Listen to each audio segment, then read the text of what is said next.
Even when the Chiefs try to throw a game away, I guess they can't do it. Thank goodness for that, by the way. They are 6-5, 23-20 win over the Colts in overtime yesterday. My goodness. Having to come back from 20-9 down late in the second half to come back and I would say save the season. My gosh. The haters and other NFL fan bases were praying for the Colts to win, and it couldn't happen. Well, they were. You're right about that, Mark. You're right about that. I can remember watching the Patriots and seeing games like that going, oh, they're good. They're almost gone. They're dead. No, here comes Methuselah or whoever rose from the dead. I don't remember. Oh, that is so true, man. That was just a thriller yesterday out at Arrowhead. It was not looking good for, I would say, 3 quarters. And then they come back and they end up putting up 11 points in the fourth quarter. They force overtime. And at that point, once they got to OT, I felt like this team was going to win the game, John. Yeah. Well, and I picked them to lose, and they tried to make me good for it, right? They did. Boy, they did. Boy. And so, therefore, I was calm through the game. My blood pressure was calm. I'm like, oh, man, ugly. Well, we were there yesterday, and we had to text the babysitter and say, hey, can we stay for overtime? Are you okay with that? And she was like, yeah, it's going fine here. They're all alive. I said, good. Time and a half in OT there? That was not part of the deal, but she did just fine yesterday. Nice. Our kids made it. She made it. Everybody made it. And most importantly, the Chiefs made it. With a 23-20 win over the Colts, Kendall Gammon will be here in 1 hour to talk about it on KCMO. There was a kid sitting in front of us with his mom. There were a lot of kids there yesterday since it was a noon game, or I'll just say more kids than normal. Not a lot of kids, but more kids than usual with so many of these primetime games. And the kids with his mom and his grandpa. So it's the three of them sitting there in front of us. And the mom was holding the kid. He was 8 years old. And Kate says to the mom, hey, let the kid stand on the chair. He's not going to bother us any, right? I mean, just, you can't hold him the whole game. Let him stand on the chair. He's not in our way. But I felt so bad because the kid was folding his ears the whole game. It was too loud for him. So she had to run out. Someone found some earplugs for the kid. He did better. But they left in the fourth quarter with probably 10 minutes to go because I just think the poor kid couldn't handle it. It was just too loud for him. Now, I didn't think it was one of the latter games I had been to, but I get it. You're 8 years old. It's the first time you've been in a game like that. And I just think he was overwhelmed. But you know what? I hope he had a great time. And as the mom said to us leaving, we could not have had better people sitting behind us. Because we're not cursing. We're like, get the kid on the chair. We're fine. No one's bothering you. Just stand up on the chair, man. That's what it's all about. Well, it sounded loud on the TV. It was. Yeah. You're right about that. It was. So if that's your first game, it's like, hey, can we just go stand in front of the jet airplane? No, it was definitely loud. I would say it was, not playoff loud, but it was close to playoff loud. And, just the kid's folding his ears for the whole first half. And the mom's like, it's going to get better when they're on offense. But, the offense was sputtering so much early on. Mahomes gives them 7 points right out of the gates with that horrible interception. It's like, oh, gosh, here we go again. It was not good. Yeah, it seemed like the very beginning of the game was very loud. And then Mahomes threw the interception. It was like, oh. Got a little quiet. Yes, it did get quiet real fast. And then going into that fourth quarter, it started to build back up. There's no doubt about it. And then I also learned yesterday how to make sure my turkey's not dry this Thanksgiving. You just end up talking to people at games, man. And you know what this guy said? Absolutely. It was great. This guy goes, Kate was talking to him. I was in the bathroom. And she goes, hey, this guy will teach us how to keep the turkey from getting dry. He goes, you ever had a black man's turkey? I'm like, no, I'm white. I haven't had a black man's turkey before. He goes, you got to baste that baby every 15 minutes. I got all the notes on my phone here. He goes, you got to make it like a black man. I said, I'll do my best, sir. Have a happy Thanksgiving. So my goal this year is to make a turkey like a black man, and I'll let you know how it goes coming up on Monday morning because I'll be off on Friday. Or I'll call in a Keatsman show or John Whitmer's going to fill in, and I'll let you guys know how my black man turkey goes. But, I feel pretty good about it. I'm looking forward to, hopefully, my first black man Thanksgiving. It'll be fun. Now, I don't know what was more wild coming out of the weekend, the Chiefs game or the Trump-Mamdani press conference on Friday. Oh, my goodness. The mayor-elect of New York City shows up in the Oval Office. And, it was like the ultimate bromance.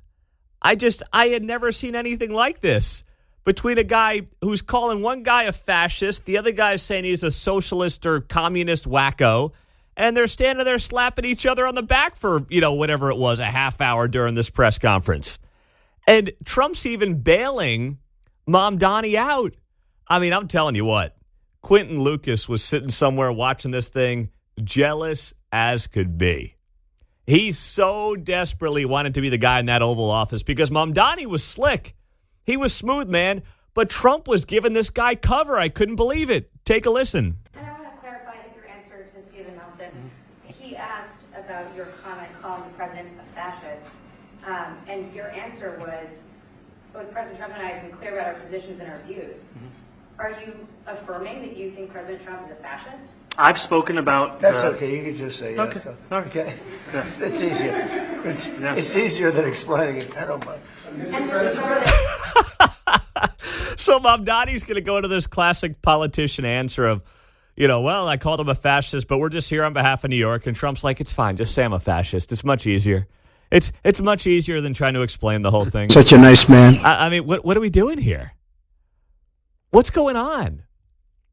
Why is this happening? So there are two theories that I have on that.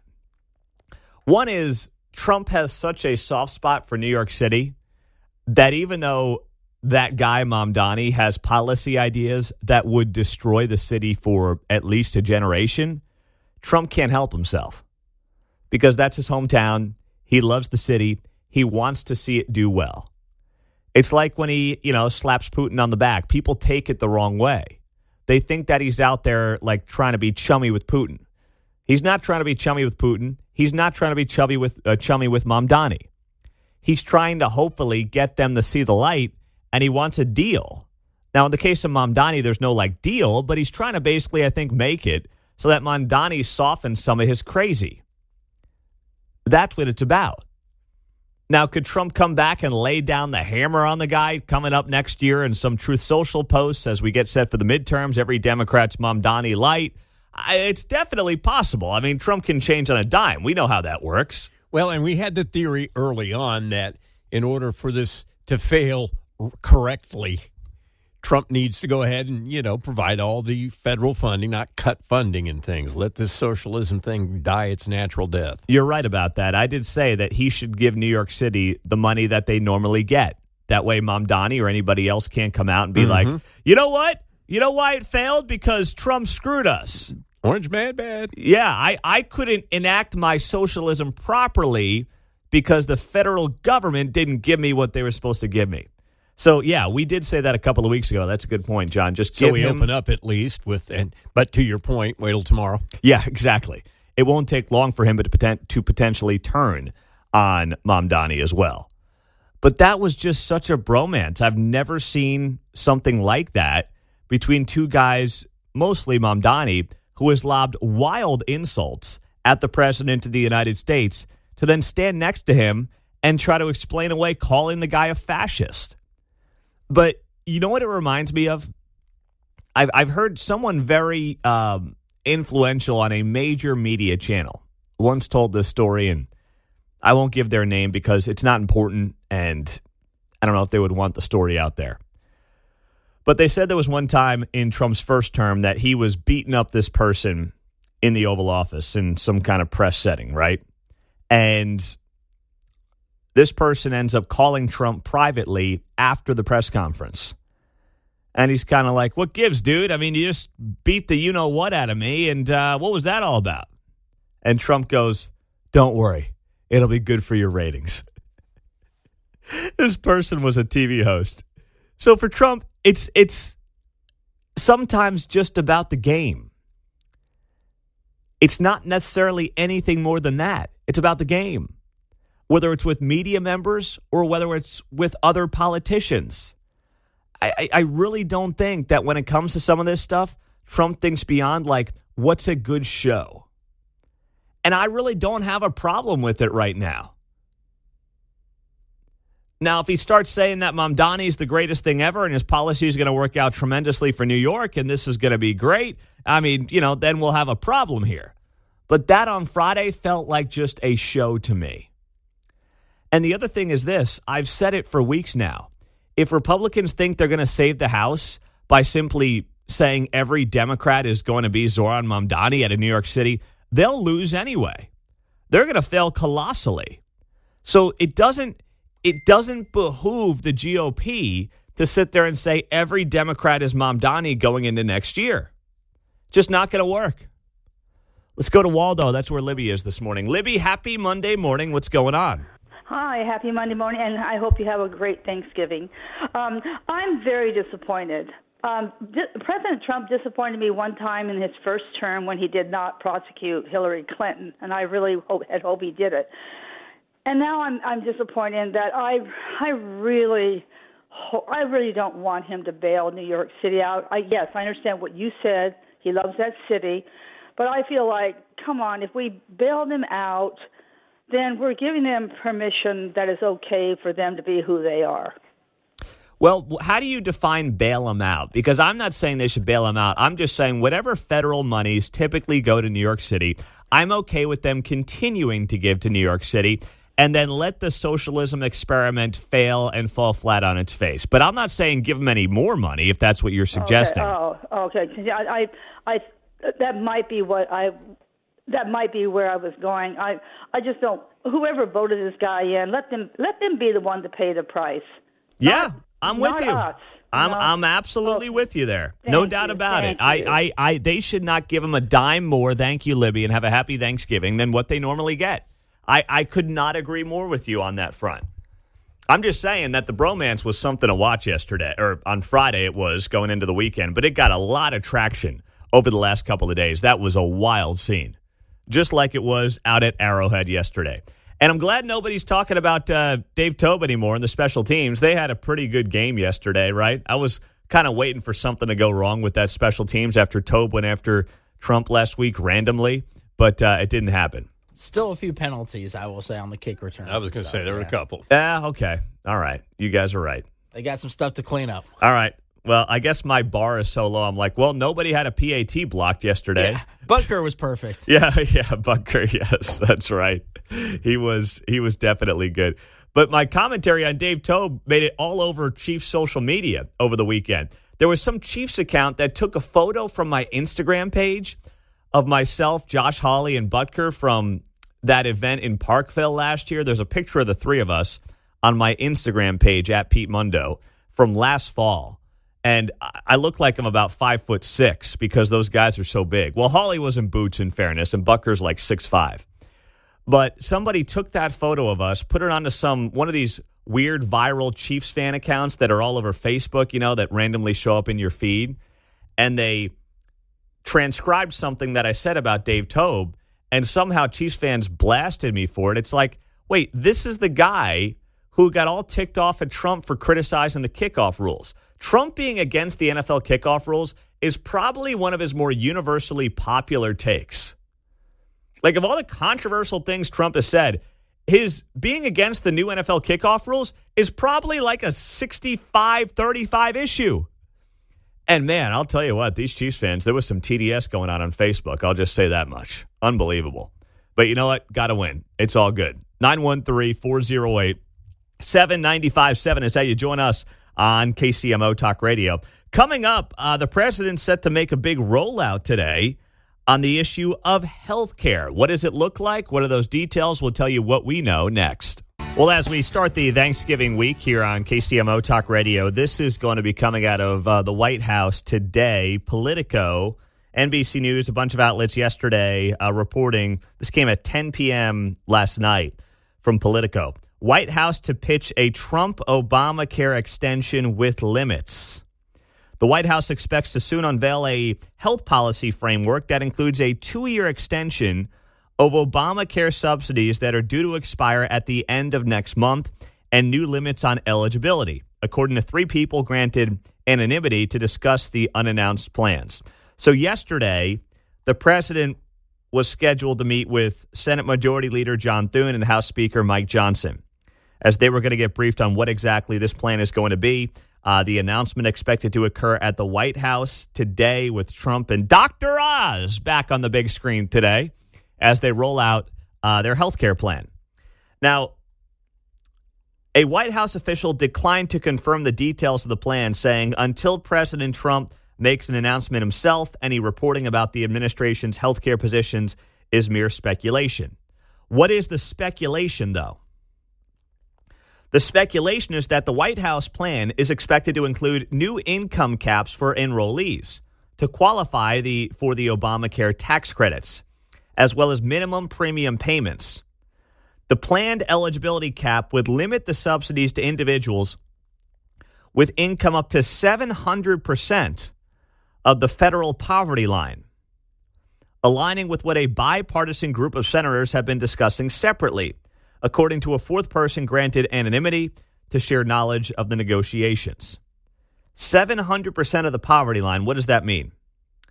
That's $110,000 for a single person, $148,000 for two people. You're looking at, for four people, $225,000. This doesn't seem right to me. Now, this is all speculation. It's what Politico and NBC News and some others are reporting. I'm just sharing with you what's out there right now. And that is that the White House will cap eligibility for these Affordable Care Act subsidies at 700% of the federal poverty line for a couple of years. Well, why didn't you just leave everything in the big, beautiful bill? Why'd you even take this stuff out? If you were going to go back to the negotiating table at the end of the year and maybe you have somewhat tighter restrictions, maybe there are somewhat new caps for enrollees, and you can scale back what exactly the credits are. But all these guys are doing, if this is the plan, is kicking the can down the road. And then if you lose the House and or the Senate coming up next year, forget it. We're going to be back to where we were. This is a very temporary plan, but if it is for 2 years, what's the point? You want to do it for 1 year, buy yourself a little bit of time, fine. But at the same time with the Republicans, it's like, when are these guys going to get it?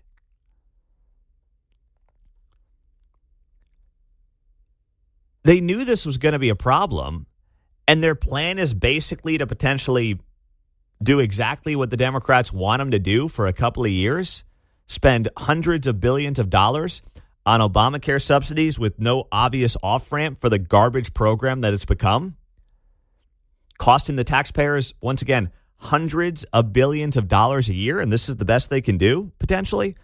I mean, I'll wait to see what comes out today. But if these reports are true, if this is what they've got planned, man, I am going to be wildly underwhelmed and unimpressed if this is actually what they're going to roll out.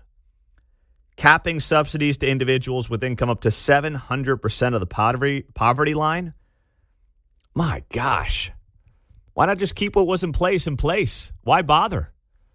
Why go through all the consternation of the government shutdown and the big, beautiful bill if this is where you were going to settle anyway? That just makes no sense to me whatsoever. There was something else from the weekend that also drove me nuts. That was just a waste of your time. Yes, your time and your taxpayer money.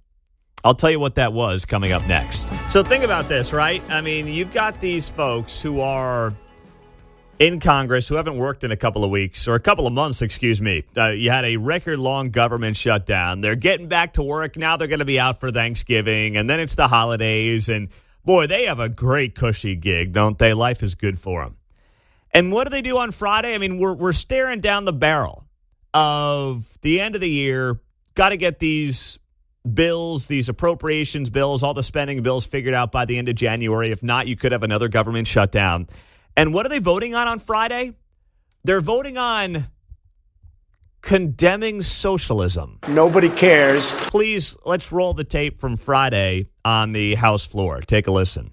Just showing this from the Hill right now. This is a measure to condemn socialism. The vote is still being tabulated. But of note, the four leading Democrats in the House voted with Republicans to condemn socialism. Yet 96 Democrats voted no. Mm-hmm. So those are the Democrats who voted with Republicans, Jeffries and Catherine Clark, Pete Aguilar and Ted Lieu. So that vote is in, and the big meeting happens in a couple hours, White House, with the Democratic Socialists out of New York meeting with President Trump today. Okay. That is such a waste of time. Now, to be clear, even Emmanuel Cleaver and Sharice Davids here locally, You mustard moo. they both voted against socialism. Now, you know what I know.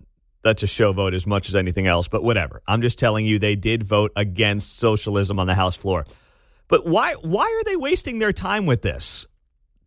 It would be great if they actually passed legislation instead of passing a resolution to condemn socialism, which does absolutely nothing outside of create cable news opportunities for both sides of the aisle. This does nothing for the people. Nothing for you, nothing for me, nothing for the people. There's no value in this.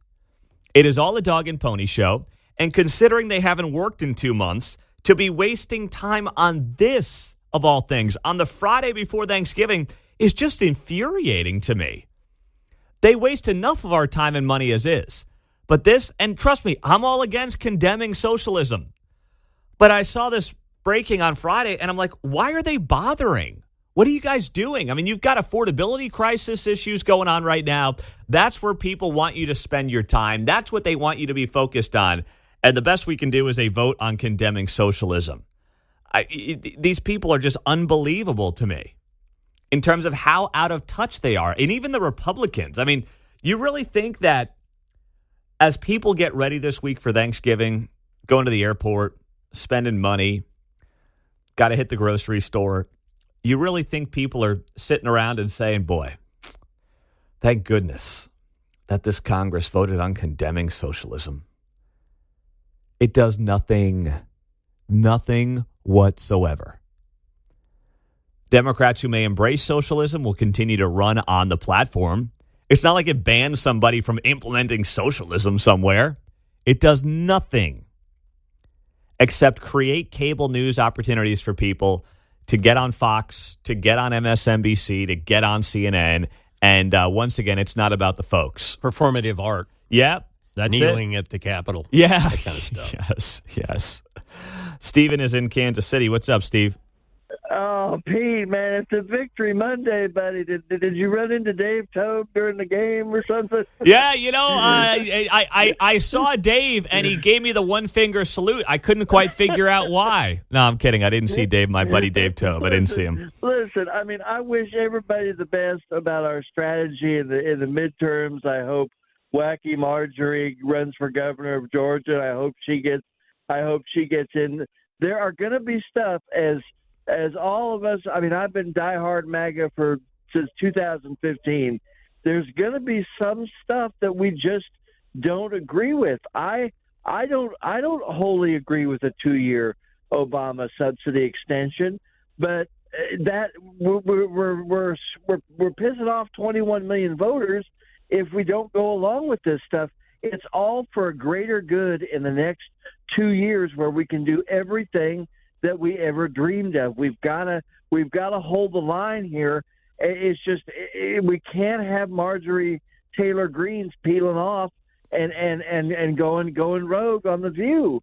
I mean, she's peeling off because of Epstein. So what do you make of the condemning of socialism? Well, I'm all for it. I mean, Pete, I respectfully disagree with making these mayors part of the campaign. We got 3 to 4 points on those them they, they're for them they, and we're for us. We got 2 or 3 points just on those Riley Gaines ads in the what do you call it, the last election. I'm not going to say that's going to happen. Riley Gaines, you're talking about what, 2022? Well, no, 2024. The ads, they were the trans ads they were running. Yes, but that issue has fallen by the wayside because Trump's now in power. They tried it in Virginia, it didn't work. It didn't work at all. That's all you heard from that lady, Winsome Sears, is like trans kids in sports and schools, and she got blasted by like 15 points. Well, you said earlier that Mamdani should not be the focus of the campaign. I totally disagree. We need to put the mayor of Chicago on Front Street, Karen Brass, this new girl in Seattle. No, I mean, no. if we, it's not going to work. It's that not. guy in Chicago. That guy was arrested 70 times. I mean, we can localize this. We can localize these elections. I mean, I just disagree with the strategy. Okay, thanks, Steve. Thanks. All right, thank you. Merry Thanksgiving, Steve. Merry Thanksgiving. All right, easy does it. You're not going to beat Sharice Davids in Kansas by making some Mamdani comparison. It's not going to work. She's Teflon. You're not going to win some of these swing districts by saying Mamdani's coming to Kansas or Missouri. It's not going to happen. There's no way you can really take that blueprint and apply it to other parts of the country. You've got to focus on the things people care about, which is affordability. And it's why Donald Trump won. It's the issue that got him into the White House. All the other things, I mean, I would say immigration is a close second, maybe 1A and the border.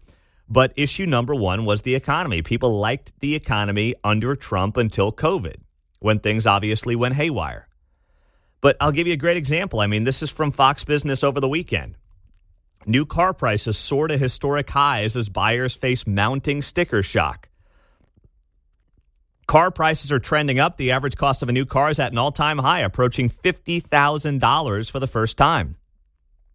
The average transaction price for a new vehicle in October was $49,105, a year-over-year increase of 3.1%.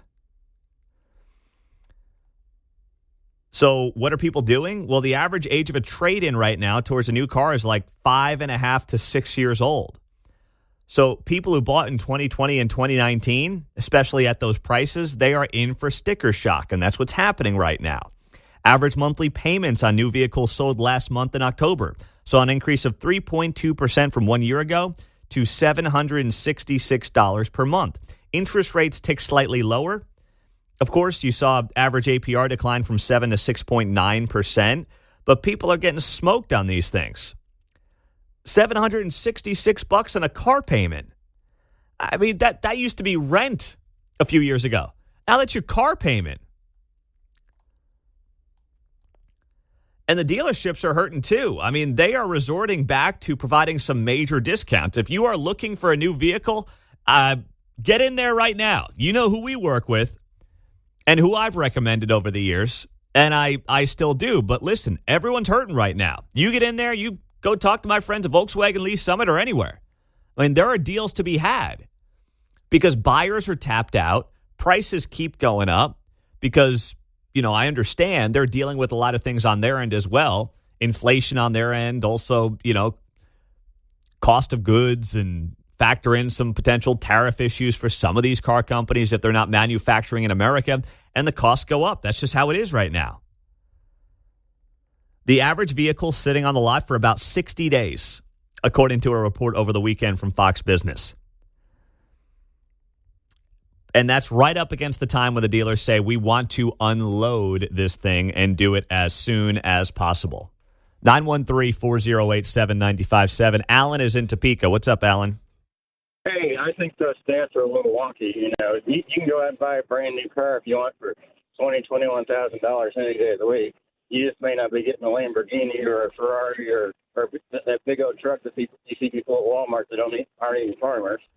So, so you can do that. You know they're not doing that, and you know, price of food is definitely down. Price of gas is way down, and we're all living in a free country, and we don't have somebody walking through the Amazon forest all lost. So I think we're doing pretty dang good. Well, listen, I think we're on the right trajectory. And right trajectory. But where would we have been with word salad? Well, no, listen, there's no one in their right mind. You're absolutely right, Alan, and I hope you have a great Thanksgiving. You're absolutely right to point out that this is not about like, oh, boy, if only Kamala was in there. No, that's not what at least anybody with common sense should be arguing right now. You're right. This is not about like any kind of buyer's remorse about Trump or anything like that. It's just about making sure everybody is hyper-focused on the things that the American people care about and not voting on the House floor to condemn socialism on Friday when these people haven't worked in 2 months, and that's how they decide to spend their time. But that was a funny line about, guys in $80,000 trucks who aren't even farmers driving around Walmart. You do see a lot of that. Those trucks are nice, though. I mean, I'd hop in one, but it's like, I don't really need that. And yeah, they're like, what's that? I mean, a high-end F-150 is probably running you 70, 75 grand now with all the bells and whistles. That's great. It's like, you're pushing a second mortgage at that point on these cars. It's nuts. Bill O'Reilly, the big name, I know who it's going to be the narrator of Confronting Evil. It's going to be John Anthony. That's who it's going to be. It's going to be you, John. I knew it. I saw you talking to O'Reilly offline on Friday when he called into this show, and I'm like, boy, John and Bill are getting awfully chummy back there talking off air. And I wondered what they were negotiating. And did you tell them to talk to your agent, or are you going to deal with this one directly with Bill and negotiate some kind of deal to be the narrator for Confronting Evil? When you're dealing with Bill, it's better go direct. Yeah. Who needs Tom Hanks when you got John Anthony? Wow. All right. Well, good for Bill. I wish I knew that before he came on the show on Friday. And if you missed that, it is up on the podcast. Search Pete Mundo. You can find the podcast there with Bill O'Reilly joining the show on Friday morning. Good stuff with him. And good work as always. So this is, you want to talk about stories you just can't make up if you tried. This is right up the alley of performance politics. So how many of you spent your weekend with a pit stop at Home Depot? I didn't. I was there last weekend. Didn't have time to make it this weekend. But if you were in Home Depot in another part of the country, you may have seen people buying a certain piece of equipment. What would that be? A little ice scraper. And this would be in Monrovia, California. Now you're thinking to yourself, okay, Monrovia, California, why would they need an ice scraper outside of Los Angeles? You know why. Ice. You had a couple hundred people show up to this Home Depot. You can't make that. This is like out of the Babylon Bee, but it's actually real life. You had a couple hundred people show up to this Home Depot in Monrovia, California on Saturday, and they bought a small ice scraper worth a little less than $1. Then what did they do?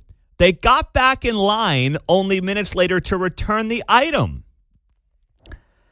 The action known as buy-in was part of a larger demonstration at the Home Depot to pressure the company to scrape ice out of their stores. Oh, my gosh.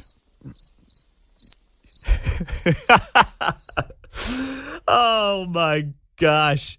It was led by the organization National Day Laborer Organizing Network, which coordinated the event. Demonstrators flocked to the location, some wearing makeshift aprons similar to those worn by Home Depot employees, with the phrase, "Ice out of Home Depot."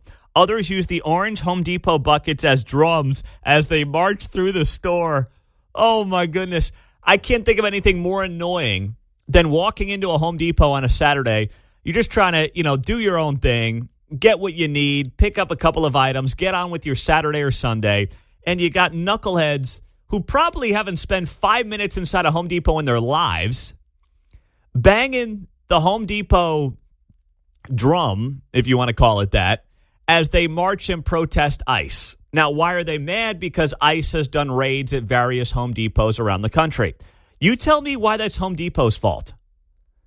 What is Home Depot supposed to do? Break federal law? Not let ICE do its job?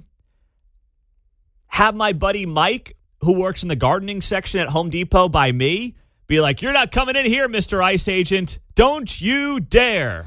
How dare you? How exactly do you want this to go? George Lane, manager of corporate communications for Home Depot, said in an email statement, "We are not coordinating with ICE or Border Patrol, and we're not involved in the operations. We are notified that immigration enforcement activities are going to happen, and often we don't know operations have taken place until they're over. We are required to follow all federal and local laws and regulations in every market where we operate." Yeah, thank you. It's a very simple response from Home Depot. So you have people basically protesting Home Depot for not breaking the law. Please tell me how that makes any sense whatsoever. And then these people actually buy an ice scraper and then get back in line to return said ice scraper, which cost them under $1. This is just classic stuff you can't make up if you tried. It's right out of the Babylon Bee. So if you thought you had a bad weekend, you thought maybe it was hard to find something at Home Depot, or the other thing that's tough at Home Depot sometimes is finding somebody to help you. I mean, I go to Home Depot and you ask the wrong guy, usually if it's a younger kid, and he's like, hold on, let me break out my little device here and, start searching for it. It's like, man, by the time you figure out how that device works, I could have walked around the store twice. Dude, it's just Google search. Yeah. It literally is. You pick your store and it'll tell you what aisle it's on. That's literally what a guy did one time. I should have done that. I'll just cut out the middle guy. I am so with you, John. It's driving me nuts. Now, the old school guys at Home Depot, they're awesome. We got a couple of listeners. Yeah, they know. They know. They listen to the show. I bumped into them. They're great. But you get these young kids, they're like, let me break out my phone. It's like, I'll do it myself, guys. It's okay, please. But then I sometimes also say, well, this is good for them. It's good training for them. And since I'm in a patient mood, I'll let them learn how to operate their little device and tell me, which aisle it's in. But it still drives me nuts. But you want those kids standing outside of Home Depot saying, all right, if you're an ICE agent, you're not coming in here. Like, that's where these people have not thought any of this stuff through. But I guess if you're bored on a Saturday in a place like Los Angeles, that's what you do with your free time. You go to Home Depot and you protest ICE by buying an ice scraper, and then I'll show them by returning it, John. I remember the old days when I couldn't go in there without a mask. Oh, jeez. That does bring back some bad memories. Going to Home Depot with a mask. Oh, my gosh. Spend too much money and too much time at Home Depot during COVID. My gosh. Coming up, Scott Besson gets away with something that nobody else could. We'll tell you what it was and why next. So this was a strange interview yesterday. I happened to watch it when I got home last night, wrapped up at the Chiefs game. Thank goodness they pulled out that win in overtime yesterday, 23-20 over the Colts, a season-saving victory last night in Kansas City. Now it's on the Dallas for a Thanksgiving Day matchup. But I get home and I see that Scott Besson did a sit-down interview with Fox. He is the Treasury Secretary. And he also talked to Meet the Press yesterday, which airs at noon on Sundays here on KCMO Talk Radio. So he does this sit-down interview with Meet the Press. And he's talking to Kristen Welker. And he brings up something that made me say to myself, did he really go there? Did he? Oh, yeah, he did. Take a listen. And banana prices are up almost 7%. Coffee prices up nearly 19%. Isn't the fact that you're rolling back tariffs an admission that ultimately they do drive up prices for consumers? Kristen, how much does your arm weigh? That I do not know. Exactly. But you know how much you weigh. You get on the scale every morning. Inflation. Wait, did the Treasury Secretary just say to Kristen Welker, the host of Meet the Press, do you know how much your arm weighs? And she goes, no, I don't. But you know how much you weigh. You step on the scale every morning.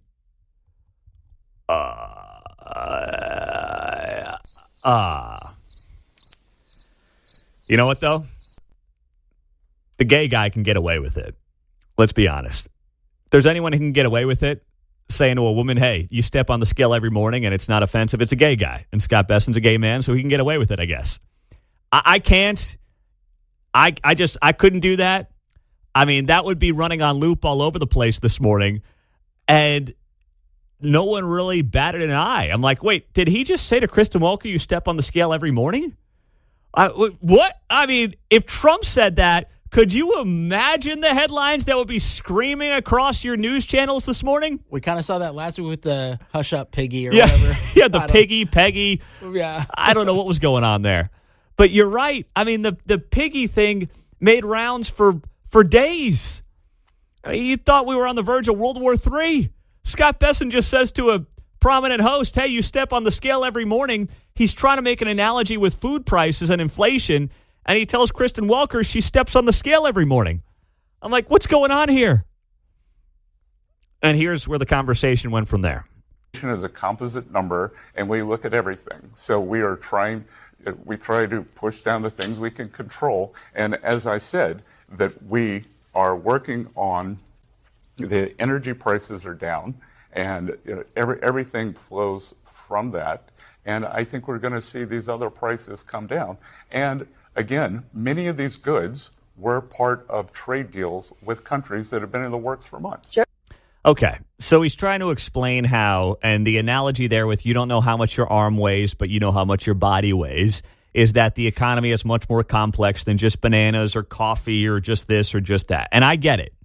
And he's right. And the main thing that Scott Besson is saying there is we're getting energy prices down. That will hopefully lead to prices coming down or flatlining across the board. That's all good. That's all well and good. I'm a fan of that. I like what they're doing on that front. There also may be some admission, though, on certain items that tariffing them doesn't make sense, i.e. bananas. We're not going to magically become the banana leader of the world here in the United States. And frankly, I'm okay with that. I mean, we'll have some coming out of Florida and maybe, I guess, California, but I'm okay with not being the banana capital of the world. I'm totally fine with that. Same with coffee, okay? Let that come from South America, too. I don't need my coffee beans being, coming out of Atchison, Kansas or St. Joe or something like that. I'm fine getting those from South America. They do a damn good job of it anyway.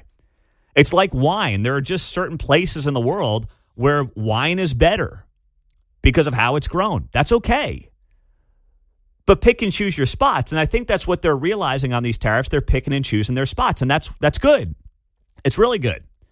But then there was this thing from Scott Besson after he made that comment to Kristen Welker about stepping on the scale every morning. He goes on and he says this, and this was a little bit of a facepalm emoji for me. Kristen, I can tell you that the Council on Economic Advisors has a study. You know the best way to bring your inflation rate down? Move from a blue state to a red state. Blue state inflation is 0.5% higher, and that is because they don't deregulate, they keep prices up, energy is higher. I see what he's going for there. I really do. He's saying, hey, red states are doing better economically by and large than blue states are. That's what Scott Besson said there to Kristen Welker, Meet the Press, 12 p.m. Sundays here on KCMO as well. But I'm listening to that, and I'm like, man, that's not a message that's going to get people moving in 26. No pun intended. Literally move is what he's saying. Now, there will be red voters in purple states or blue states who are like, wait, hold on a second. No. I didn't vote for you to tell me to move. I didn't vote for you to basically say, Star, if you don't like it, pick up your bags and go somewhere else. I voted for you in part to figure out ways to bring the prices of everything down for red states and blue states and purple states. That's why you're there. Now, are there regulation issues in blue states? Absolutely. Heck, are there regulation issues in red states? There are. There are housing regulation issues we've got in Kansas and Missouri. There are climate change issues we've got with regulations in Kansas and Missouri. We talked to our friends at Power the Future about that last week. Will Reuter with the Home Builders Association in Kansas City was on a couple of Fridays ago. He explained all the chaotic regulations that exist for municipalities around Kansas City that make it difficult to go out there and just build houses and get the supply up, which is how you bring the pricing down. So we have those issues here, too. Is it better here than maybe California? Sure, but that's an awfully low bar.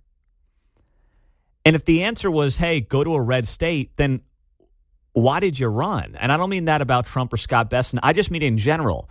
You can't use that because people feel like it's a cop-out. That is a losing message going into next year if you're going to tell people if you don't like your situation, get up and go.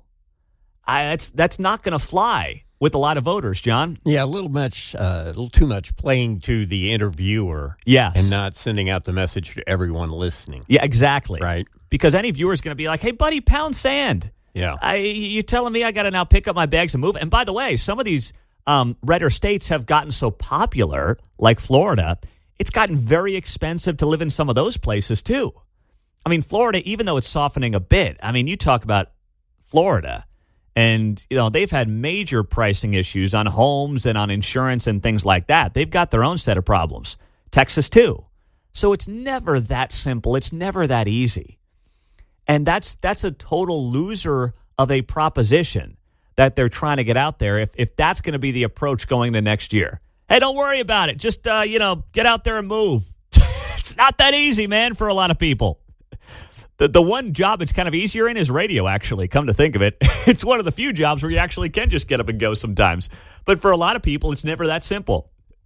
Oh, my gosh. So there was some good in there, and there was some not so good in there from Scott Besson on that Meet the Press interview. But they're still trying to figure out, I think, what their strategy is going to be. And they're in that preseason phase ahead of next year where they're trying to figure out what works and what doesn't. I would say suggesting that the interviewer gets on the scale every morning and weighs herself is probably not the best approach, even though I got a kick out of it. I know a lot of you are maybe heading to the airport this week. Maybe it's this afternoon. Maybe it's tomorrow. Maybe you got people coming into town. Something tells me no one is going to take the advice of Transportation Secretary Sean Duffy. And frankly, I think he's doing a fine job, but nobody should take his advice when it comes to how you should dress while traveling. Duffy took a lot of heat, at least from me and some others last week, when he said, you know what, people got to start dressing nicer at the airport. And I'm like, dude, as soon as I know that the airline is not going to get stuck on the tarmac for 2 hours in the most uncomfortable seats imaginable, then maybe I'll start dressing a little nicer at the airport. But until you can guarantee me that, I'm wearing what makes me comfortable. That's what I'm doing. And on a Fox Business interview yesterday, Sean Duffy doubled down on this. Here's what he said. Something I didn't know in 2018, 400% increase of in-flight outbursts by passengers. 2021, 1 in 5 flight attendants faced physical incidents. You want to change that? Yeah, so Donald Trump talks about the golden age of transportation, the golden age of America. But the golden age in transportation truly begins with you, the traveler. And so if you think, and you just watch social media, you have brawls at the baggage claim. You have passengers berating gate agents. We have really past airplanes. People dress up like they're going to bed when they've... All right, let's just stop. I don't know why it's skipping like that, but you heard him say there at the end, people dress like they're going to bed. Okay, well, the people who are, frankly, operating some of these airports between the airlines themselves and the FAA and how late that they are on some of these things, I mean, they operate like they're still in bed. So are we good? Are we even, Sean Duffy? Of all the things that Sean Duffy can control, of all the things that he can do to help improve airline travel in this country, telling people what to wear to the airport is not it. And I thought he might back off it last week because he took a lot of heat. And then I'm listening to this interview yesterday on Fox Business, and I'm like, give it up, buddy. Stop telling people what to wear. Stop. I mean, there are so many things that he could do to improve air travel in this country, making sure the FAA is fully staffed, making sure that there's more competition in the marketplace, encouraging more businesses to get involved in air travel and, build out airlines because more competition is always better. That'll help with pricing. That'll help with competition. That's good across the board. And instead, he's telling people they shouldn't wear their pajamas to the airport. I mean, I've never shown up at the airport in my pajamas, but I'll tell you right now, comfort is absolutely top of mind for me, John. I've got a kimono that, You'd look good in that at the airport. Just wear my kimono in there. You would look so great, I have man. an evening one. Yeah. Oh, gosh. What I would pay to see you in a kimono, I mean, outside of you in the fishnet shirt at the No Kings rally, kimono's second best at the airport, got some of those Madame Butterfly sandals, those wooden cloggy things. Oh, you would look great. Oh, my gosh. Hey, we need to dress better when we're going to the auto parts store, too, while we're at it here, Scott. I mean, there's something to be said for all right, if people dress a little nicer, what ends up happening is they act a little better. That's true. I'll give them that. If you're in a suit, you're going to act better than if you're in your pajamas at the airport. That's fine. But, man, that is so far down the list. It's like the 27th thing out of 30 that I could think of in terms of what a transportation secretary could do today to help with the issues that we have at the airport. It's just, man, I don't get it. It's just out of touch. It's really out of touch with everyday people. All right? Really out of touch. And I do see that air travel is up 7.4% this year over year, when it comes to how people are going to be traveling. Let's go to Shawnee. That's where Scott is this morning. Scott, good morning. Good morning. First-time caller here. So, yeah, I just wanted to comment on the pajamas. I travel quite a bit going through MCI. I will just say in general, I think that there is something to that, and the fact that people should dress a little bit more presentable versus, I'm going to say pajamas, as you indicated, as well as just bringing pillows and, basically their bedroom with them on flights. I don't disagree that, to be comfortable is certainly, I think what a lot of people will do. But I think that in general, not only in airports, but I think Americans just need to actually start dressing a little bit more like they belong. Is my 2 cents on it. I would say this, Scott, and I appreciate the call. I would say this, that COVID took a lot of the higher end wear out of our culture, right? I mean, you now see people on TV who are in T-shirts sometimes. Like, that ship sailed with COVID. Working from home, people not dressing as nicely maybe. But it's not the problem. I don't think that's the issue with our social fabric. Like, I do think there's something to be said for people dressing nicer and behaving better. But I think a lot of this is mostly driven by social media, by people not being around other people as much, not knowing how to interact around other people as much because there's more loneliness, there's more isolation. And then you get people on these airplanes where they're jammed in like sardines, and they lose their cool, they lose their marbles, and you got people acting like fools on the airplanes. Well, right. You got people offering poor customer service that are mad at you that you're mad at them. Yeah. So that's the problem in this country, is the crap expectations of some employers and employees. Well, yeah, and you go to I'll never forget it. Last time we traveled over the summer, I went to check in. I wasn't checking in, I guess. We got through security. We got back to the gate, and I went up to the gate attendant, and I had a basic question for him. And my goodness, you would have thought I asked them for the shirt off their backs. It's like, I ask you a simple question. I'm not trying to bother you. You work for the company that is flying me from point A to point B. Can you not be a total D-bag here? Can you just politely answer the question? It wasn't a big ask. Just give me a yes or a no and let's move on. I wasn't trying to bother anybody. And it is true that the level of customer service from these airlines has also gone in the toilets as well. So if you want to be Sean Duffy and talk about something else in terms of how people got to act, there's something to be said for these airlines employing people who treat people a little better as well. Because I've been there too, where it's like the suitcase is half a pound over, and now with 3 little kids, we're moving stuff from one suitcase to another because it's 50.5 pounds instead of 49.9 pounds. I've been on that end of it as well. So now we got to move stuff through suitcases and through luggages. Meantime, the guy next to me pulls up and he's 400 pounds and he gets to walk right on while I'm, $180. It's like, what's wrong with all this here? My suitcase is a half pound over. You're going to charge me $65 more, but the weight of the customer itself doesn't matter? I'm still confused by that policy. But they nickel and dime you. They nickel and dime you, and they treat you like crap.